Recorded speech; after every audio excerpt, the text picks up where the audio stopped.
This is the XRP 1-month overview reading for the month of February 2024. It's currently December 26, 2023, 8:08 p.m. Eastern Time. XRP at the time of this reading is currently 0.62056, or just over 62 cents USD. And the shuffle file that we're about to play for you was created on December 5th, 2023 at 3:48 p.m. Eastern Time. That's this video here in the corner. The overall theme and behavior for XRP throughout the month of February is very mixed. Like many of the February readings, we go back and forth between highs and lows. Overall, I think this is going to end up near lows for the month. We have three pokes through the same price level, or trend line, I should say, followed by a sharp drop off of the third poke. And that's like the overall trend and chart behavior for the month. It's crossed with bumping along resistance sideways, so kind of like the similar energy.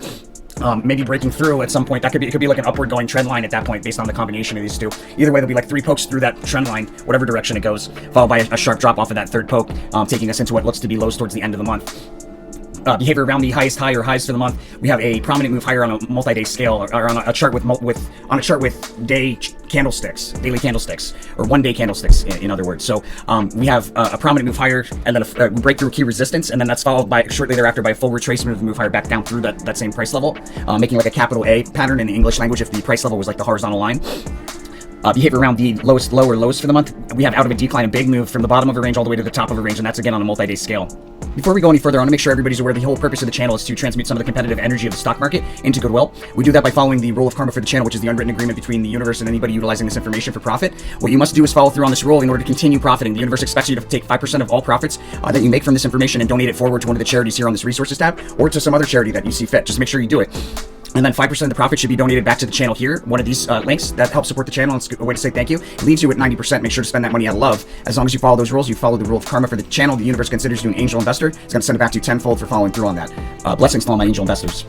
Okay, so when reading a 1-month reading, what you must understand is that the timing, very often the timing will be right on point as far as the day of the month where we see a high or a low, but there will be cases, especially with something that's got like less than $1 value and lots of volatility back and forth like XRP, there might be cases where we're plus or minus a day or maybe even two in some cases. I consider that a really bad reading. Happens rarely, but it does happen occasionally. In any case, you want to follow the sequence of events because not each card's energy is going to line up perfectly with 1 day of time. And each card represents about 1 day of time, but not each card's energy will line up perfectly with that 24-hour period. So make sure to follow the sequence of events whenever the timing seems to be off a little. So here on the first, we have an important range that's highlighted on a multi-day scale. My sense is that this is going to act as our first lowest low for the month here between the first and second. I'm leaning towards the first, and then we have like this prominent move out of that low, standing out on a multi-day scale there on the second, but it's followed by a full retracement back down. So we see that low there either on the first or the second, or maybe both. A period of volatility on the third, and a sharp drop that stands out in that period of volatility.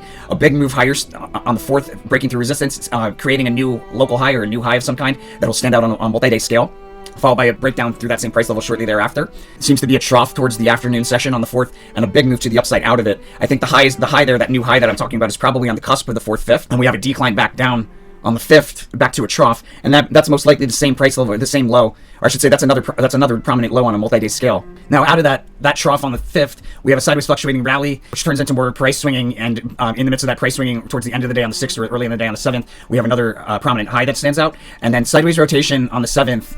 And a sharp drop in that period of sideways rotation, most likely revisiting a support level on a multi-day scale that was recently a past opportunity. And then there's this big move to the upside into a peak or crest towards the beginning of the day on the 8th. We'll be reaching for distant resistance. Might even see the high again, but it'll be a prominent high there. And then it looks like we decline from that early high into a trough on the cusp of the 8th, 9th. We'll decline through multiple support levels, decline to and through support to meet another support on the 8th, and then bounce around along that support sideways before breaking down through multiple supports into a trough there on the cusp of the 8th, 9th. And then we have a rally on the 9th into another prominent peak or crest around the 10th and or 11th. Rally on the 10th, the rally into the 10th ends on the 10th.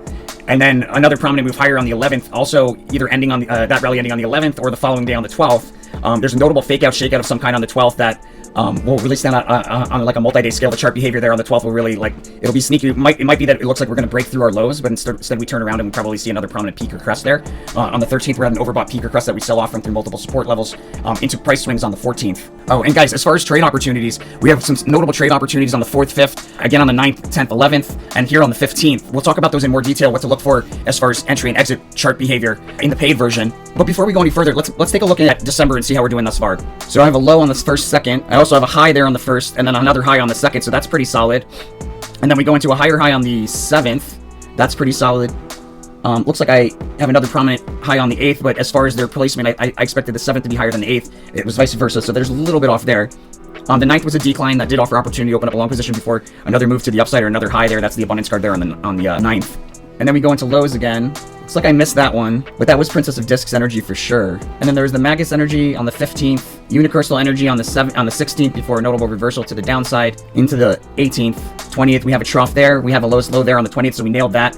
And we actually had one on the 22nd as well. It looks like it ended up being on the 18th, 19th, 20th. We have the 20th and the 22nd, so we're a little bit off, but we nailed one of those pretty notably. And then we have another highest high here on the 26th, 27th. Ends up not being a highest high. It is a very significant high, but not a highest high. So this isn't my best accuracy. It's not my worst, but it's definitely not my best by any means. I expect slightly better. But with XRP is definitely one of the more difficult ones to get right to the day because it's got such small increments of price. So this is pretty solid, especially considering the December XRP reading was created on October 8th, 2023. All right, so those price swings on the 14th turn into a notable decline on the 15th, increasing with momentum moving forward in time, taking us into a prominent trough again on a 1 month or on a multi-day scale there on the cusp of the 15th, 16th. And then we have a rally that increases with momentum moving forward in time throughout the day on the 16th, taking us into a prominent peak or crest on the cusp of the 16th, 17th at an important resistance level where we flatten out. Trade opportunity at where we flatten out. I'll talk about that in more detail in the paid version. All right, so on the 17th, we have like this dip from like this peak or crest, that resistance where we flatten out around the early part of the 17th.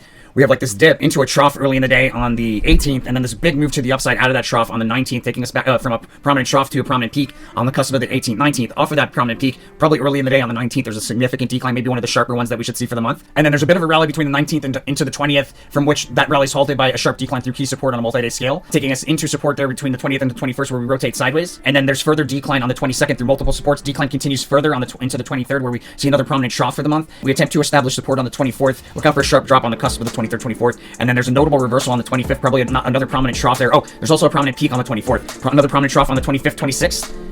And then this prominent move higher on the 27th, or out of the 26th into the 27th, followed by where we see a prominent peak, and then a full retracement of that move back down to establish support with sideways rotation somewhere around the end of the 27th or into the 28th. That sideways rotation probably takes us into a low for another prominent trough for the month, and then there's this fast sudden move higher out of that prominent trough. The sneak preview for March, we have sideways rotation that ends with a fast sudden move higher, marking the end of that sideways rotation. And that's XRP for February 2024, my friends. Thank you so much for supporting the channel. As always, make sure to follow that rule of karma. You know where to go, you know what to do.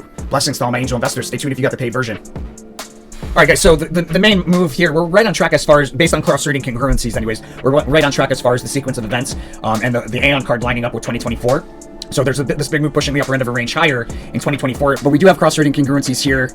In a lot of the 1 year's readings, we have a highest high here and then a lowest low here. I do see correlations for lowest low here. Not so sure about a highest high. And then we might revisit the highs from December, the cusp of December, January here in February. Most likely revisit those highs. As far as where the highest high is, now the trend line could be horizontal. The Starro card, it could be horizontal, but on the scale of like a 1 month, it very often isn't horizontal. It could be like a diagonal trend line, and usually in cases like that, it's to the downside, but that's not going to be guaranteed.